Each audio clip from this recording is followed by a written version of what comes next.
What's up, everybody? I'm here with Jaylon Smith. He played at Notre Dame for 3 seasons, won the high school and collegiate Butkus Award, went on and played in the NFL for 10 years. You're a 2019 Pro Bowl player, 2020 top 100 NFL player. You're also a philanthropist, entrepreneur, and do a bunch of other things off the field. Thank you so much for being with me here today. Absolutely. Thanks for having me, Andrew. I'm super excited to be on the show. Um, let's do it. So I start off by asking all my guests kind of how they first heard about Notre Dame, not even just maybe when they started recruiting you, but I know you didn't grow up too far away in Fort Wayne, Indiana, but what was your first like recollection of the university or football team? One of my uncles actually is a diehard Notre Dame fan. So that was really my first introduction. And then I actually went to a Catholic high school, a Bishop Lewis High School, and we was blessed to win 4 state championships in a row. I started as a freshman, and after my sophomore year, I began getting started to get my first offers. And Notre Dame was my sixth offer. And when I got offered by Notre Dame, it was a total different vibe, a total different feeling. Like the principal, Mary Kiefer at the time, she called me into the office to give me the phone so they could offer me a scholarship. Everybody around the school was like walking differently, and it was and I didn't know why. I didn't know why until I got to campus, and I was like, okay, it makes sense. University of Notre Dame is for me. Nice. And now you were, I mean, a top five prospect, a 5 star. You're still in like the modern recruiting area. You're the second highest rated prospect that's signed with Notre Dame. So at least like the last 25 years or so. What I'm sure you could have gone anywhere else. What though, once you got on campus, what did you see that made you like, I'm gonna turn down all these other places. I'm not gonna go to Ohio State with my brother. Like, what made you kind of want to make that decision? For me, it was about legacy. It was about the access. I recognized at a early time in growing up that relationships are everything, and the value of a relationship can really get you a long way, can teach you a lot of wisdom. um and then from the opportunities, there's a cliche thing of like going to the University of Notre Dame is it's a 40-year decision, not a 4-year decision. And it's so true, because Notre Dame is global. It's a global institute. I studied abroad in South Africa. One morning I'm jogging on the street and I see someone with the Notre Dame hat on. Um, I've played in New York. I've played in um, all, you know, all states throughout the United States, and even in London. You know, and everyone knows Notre Dame. It's like the Dallas Cowboys. It's Notre Dame. It's um, the New York Yankees. It's the Los Angeles Lakers. Those are like the pillars. When you talk about like global organizations. So being able to be attached to Notre Dame was just a wonderful thing. And then one of my other introductions to Notre Dame, like all of us, is watching the movie Rudy. I actually saw on your Twitter you recently retweeted like highlights from the playoffs last year set to the Rudy soundtrack, so that makes sense now. And so you get to Notre Absolutely. Dame, you play right away as a freshman, have a pretty successful season. What was it like to kind of go to that next level? How do you feel like you kind of adapted to some of those things?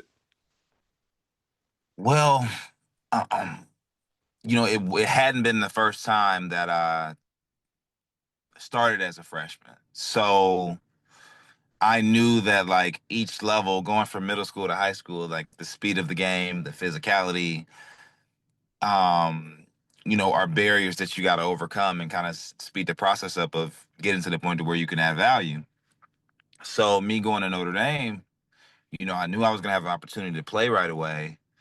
Um, but my biggest thing is like being a sponge and like soaking everything in. So getting a chance to learn from, all the OGs that were there, Kendall Moore and um, you know, Danny Spond, Carlos Calabrese, like all of these guys that like had been staples there, and they're coming from playing with a dominant guy like Manti Te'o, who passed me the torch, and I get on campus, Lewis Nix, rest in peace. He gives me my number, which number 9 is something I've worn my whole life. He blesses me with my number, and it's like, okay, it's time. Instantly, my first summer there, this was the first time that I had been eating 3, 4 meals a day, you know, um, lifting weights every single day, challenging myself. Like, I hadn't really lifted weights prior to, college. And some of it I didn't know how to. Some of it was, my dad's theory of trying to let my body grow. So first summer I gained 20 pounds right away. Oh wow. Um, and Danny Spahn had a career-ending injury. He had to retire. So boom, I was next up, and I got in there and did my thing. So I mean, I was just grateful for to be able to learn, to be able to have guys like Prince Shembo, like Kavari Russell, who he was had just watched him play as a freshman, so all these different inspirations of like, okay, you can really do this and add value, so that was good. Nice. And then over the next 2 seasons, you were, I think, a second team All American as a sophomore, and then a consensus All American as a junior. You guys had a really good season. Went to I guess, BCS Bowl. What was that like to kind of then see like you take off? You also win the Butkus Award as we referenced at the top of the show. What was it like to kind of then see your star rise and see you could do all those things that you knew you could do? It felt good, but for me, I was always a guy that put in the work. I never let. I understood the notion of like talent is never enough, and like the one thing the one thing Brian Kelly used to talk about, he was head coach when I was there. He was just like, don't rise to don't rise to the don't rise to the occasion. Sink to the level of your preparation. And this is something that I have been doing since I was 7, 8 years old, of like making sure that I prepare the right way. Like, I understood the value of practice. And that's where I was able to grow. And I worked, each day I picked out 2 or 3 different things that I wanted to work on my game to help, prepare myself for the next level, but for the next game. Um, when I'm on the field, I'm always in a battle against myself. And that's how I've always viewed it. So, I was able to accomplish a lot, but nothing can be done alone. So I'm thankful for my support system. And for God instilling into me what you know all that I possess, for sure. Then your college career, I know you've talked about this a lot, obviously didn't end quite the way you wanted to against Ohio State with the torn ACL, LCL, and then I know you experienced drop foot. But I'm kind of curious, what was it like in the wake of that to see that support for this university you had come to from all the fans, from the student body, and kind of have people rally around you after that happened? I think it was a lot of sympathy for me, because I showed that I was the hardest worker. I showed that I was a dominant player, and that I loved the university as well. You know, um, I really embody what Notre Dame, a Golden Domer, you know, should want to aspire to become. And when I first got hurt, it was just like, why now? That's all I was thinking about. Like it was just the timing was terrible, and in my thought process at the time. It wasn't okay for college players to sit out of bowl games prior to my injury. I kind of view it as the Jaylon Smith rules. It comes up every single year. But for me to know that I was arguably going to be the number one overall pick to, at minimal top five, to, getting injured in a bowl game. And really, I thought I was going to be fine as well because Ty Gurley had just got hurt the previous year and still went first round.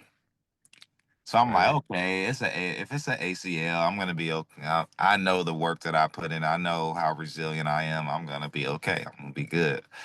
But when we got, at the Fiesta Bowl in Arizona, when we got to the in the back after I got on the wheel carted off, um, the doctors came in and one of the doctors started crying, dropped a tear, and I'm like, Dr. Radigan.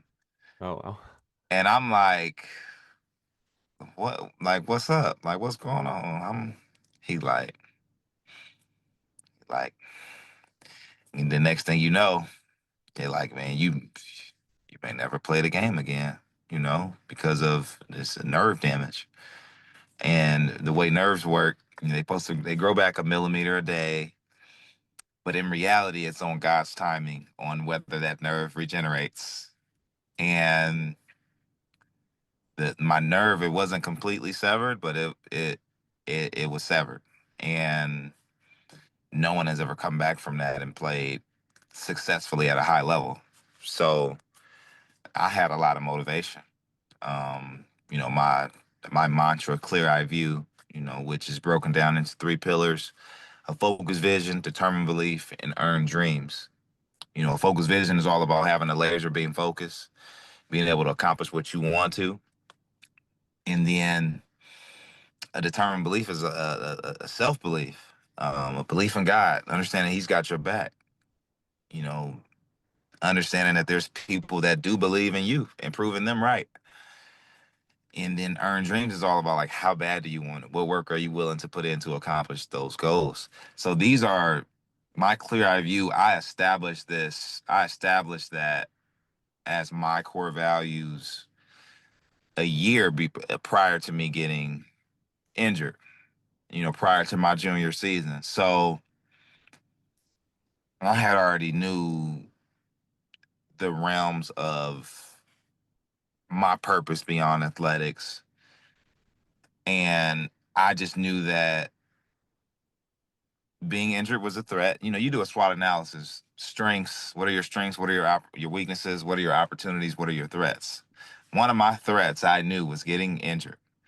Um, but I was able to put on display my resiliency through that and be an ear to a lot of people. So I'm grateful. I don't regret. If I had to go back and play again and choose if I was gonna play or sit out, I would have still played in that game because for one, I'm a Notre Dame captain as a junior. I'm from the state of Indiana. I bleed blue and gold, and I'd never been hurt before. And then there were, I think, 13 projected first round picks playing in that game. Oh wow. Yeah. And the number one running back Ezekiel Elliott versus the number one linebacker Jaylon Smith. And then and my brother played at Ohio State, so it was a lot built up to where the greatest competitors they gonna play in that game. So, and that's what it came down to. We're all dealt with our own journey, and it is written. It really is. I know you have to get going a little bit, so I have two more questions for you. Yes. How important do you think that resilience is not only to you coming back and becoming a Pro Bowler and accomplishing what you did and having the league, but also just, I mean, watch the interview with Jason Garrett, who's now, around Notre Dame football quite a bit, but convincing him that like, hey, I'm gonna come back from this seemed like he saw that in you where maybe some other coaches didn't, and obviously that paid off for him. And I love Jason Garrett. Love everything that he's about, him and his family. And for me, my experience in Dallas, Jason, he told me that, he experienced a similar situation. Wasn't drop foot related, but it was career threatening, a situation with Drew Brees when he had an injury and he was in Miami, or he was,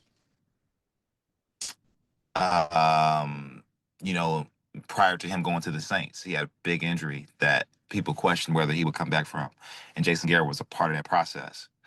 Um, and so he remembered of like, man, this is possible. This is possible. And Jerry Jones is a big believer in second chances, a big believer in, um, guys that are resilient. So he took a chance on me. And my whole thing was like, I've been knowing, I've been playing the game since I was 7 years old. I've been knowing that I was gonna make it to the league since I was 9 years old. The moment I get drafted, I can't play the game because of my injury. So just making it wasn't enough. I wanted to be able to play at the next level and, achieve great things at the next level and attempt to win a Super Bowl at the next level. With the injury I had, I knew I wasn't going to be able to come back 100%, but I did know that a 75, 85% Jaylon Smith is still better than a lot of people. Um, no ego, just understanding what God anointed me with.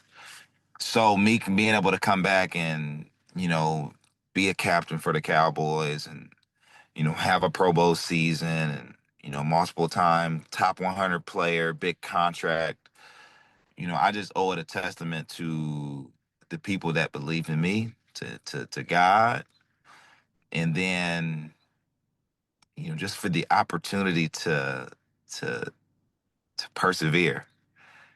I know that I've always known my purpose beyond athletics was greater and deeper.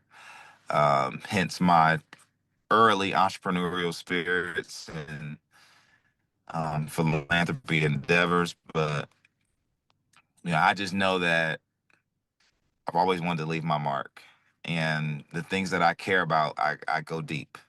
So, and I'm proud to be a Golden Domer S- for sure, for life. Speaking of leaving your mark, you obviously also have been doing that off the field. I know you started kind of right away becoming an entrepreneur, investing in things. You also started the Minority Entrepreneurship Institute. So you've been giving back and finding ways to also invest in communities that you've lived in or been associated in. And more recently, you uh, opened Jinya Ramen, or I don't know if that's a full name, but it's a ramen shop, and I'm sure authors other Jinya Ramen Bar. Yep, Jim and Jinya Ramen. Ramen Okay, Bar. perfect. And can you talk a little bit about bringing that to South Bend and maybe some other things you do and why you wanted to invest in the South Bend community as well? Yes. So Jinya Ramen Bar is a Japanese ramen cuisine. We have currently 80 locations, throughout the United States, and I'm building out Indiana.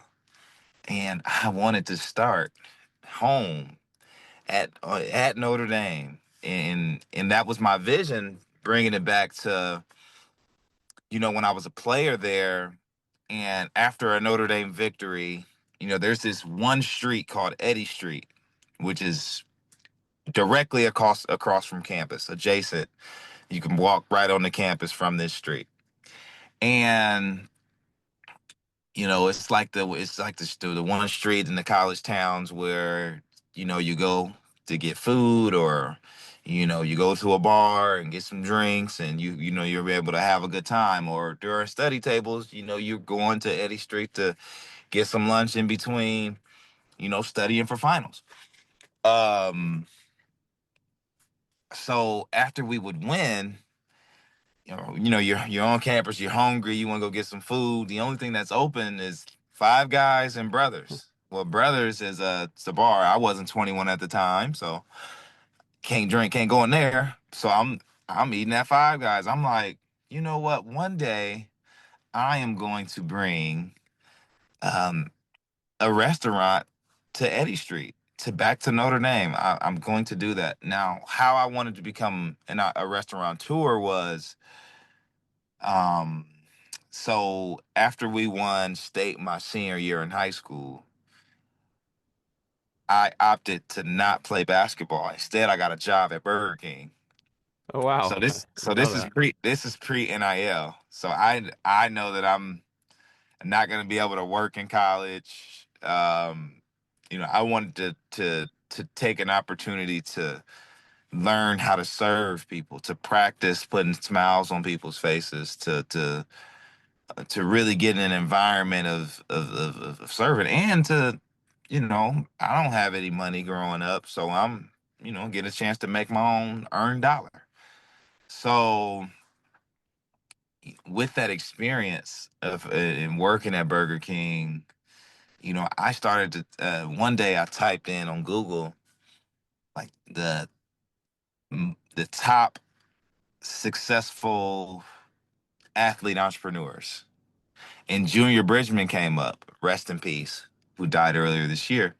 But Junior Bridgman was a basketball player back in the '80s, um, and wasn't making what NBA players make Yeah. today. But he spent his off seasons like learning how to become a restaurateur. Um, and he was able to build a portfolio of over a couple hundred Wendy's and Chili's. And prior to him dying, he had a net worth of over north of $700 million. Wow. So this was, and I'm 17 at the time when I'm learning about this guy, and it was like super inspirational. He was like my Michael Jordan, like my LeBron James, because it's like, okay, he was legit, and he was able to have an extreme amount of success playing basketball, but then he wanted more. Like he knew that his path wasn't just to become an athlete. And my whole thing is, how can I help model like group economics and help create generational wealth? You think about the Henry Fords and the Rockefellers, where it's past generation, and me agreeing, accepting that responsibility to be the guy in my family to catapult that, um, are all reasons of what led me to just kind of seek more, out of life than just being an athlete. So I'm grateful. I really enjoy being a serial entrepreneur. There's so many trials and tribulations that you learn through the art of whichever sector that you're in. In the business world. But I love it. I'm a sponge. I'm always trying to learn. For me, it's about living out my purpose in life. My purpose beyond athletics. Uh, I've been able to inspire a lot of people, but I know that I'm doing God's work, and I'm grateful to have the opportunity and the platform. And Notre Dame was a huge and is a huge part of my platform. So I love the community. Looking forward to a victory this weekend versus our rival, USC. Yeah, but no, it's a pleasure for you to have me on, Andrew. I'm looking forward to meeting you in person, man. When Yeah, you absolutely. gonna be up in South Bend? Yeah, I live in South Bend, so we'll definitely have Okay. to make that happen. Yeah. Um, Well, I'll come by Genya Ramen Bar. okay, definitely. Please come Yeah, by. absolutely. Come by. Please come by. All right, yeah. Please come by. You'll love it. You'll love it for Yeah, sure. no, I definitely been meaning to check it out. I'm a big Yes. ramen fan, so I've heard good things as well, I will Yes. say. So not just saying that. And yes. No, no, appreciate that. No, I'm looking forward to having you, man. Awesome. Well, thank you so much. I know you have to get running, but I really appreciate your time and sharing a little bit about your story today. Man, appreciate you, man. Be safe. I'll talk to you. All right, you too. And everyone listening, we'll be back again in 2 weeks. Bye. Peace.